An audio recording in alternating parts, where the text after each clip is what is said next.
أراه كل يوم يجلس يقرأ القرآن، ويبدو شخص غير معتاد بالمرة على الجلوس في الشارع. هيا بنا. السلام عليكم ورحمة الله وبركاته. عليكم السلام ورحمة الله وبركاته. تبيع العطور؟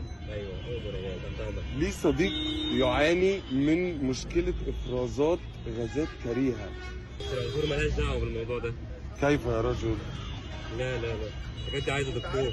نريد عطر ايوه نعلي به علي.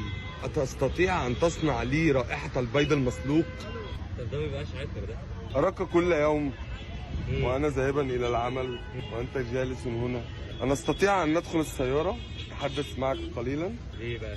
انت جاي تشتري عطور ولا جاي عايز حاجة تانية؟ أريد أن أشتري العطور وأن أتحدث معك قليلا. طب ما تتحدث هنا، ايه المشكلة؟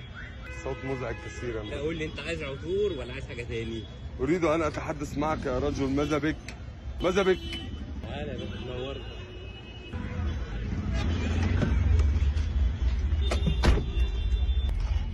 ما اسمك؟ اسم احمد.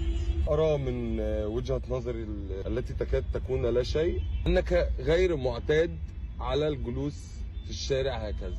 ما الذي جاء بك إلى هنا؟ انا قبل كده كنت شغال، بس شغال في شركة وكده. من ساعة ما اتخرجت وانا بتنطط في الشركات.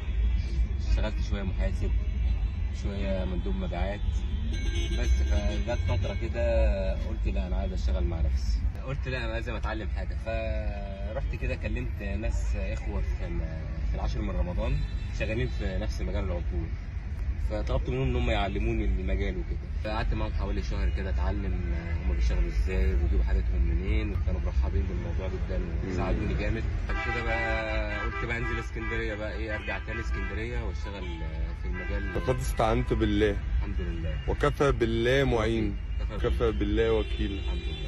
وأنا أحببتك في الله. الله يعزك، الله يبارك. ولي صديق أحدثه الآن يحبك في الله، الله يبارك. وأنا سعيد بمعرفتك. حبيبي الله يبارك. سأشتري منك العطر ولكن سأذهب، سأعود إليك. تحت امرك في اي وقت يا غالي، اتشرفت بيك.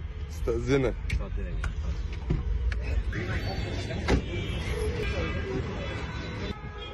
عايز أقول بس لأي حد ضحك في يوم على فيديو أنا عملته وقال لي كمل، معلش محتاج منك بس دعم الفيديو ده.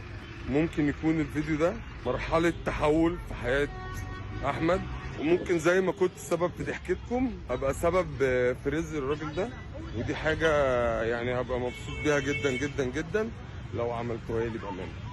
إن لم تفعلوا ستزرزروني كثيرا.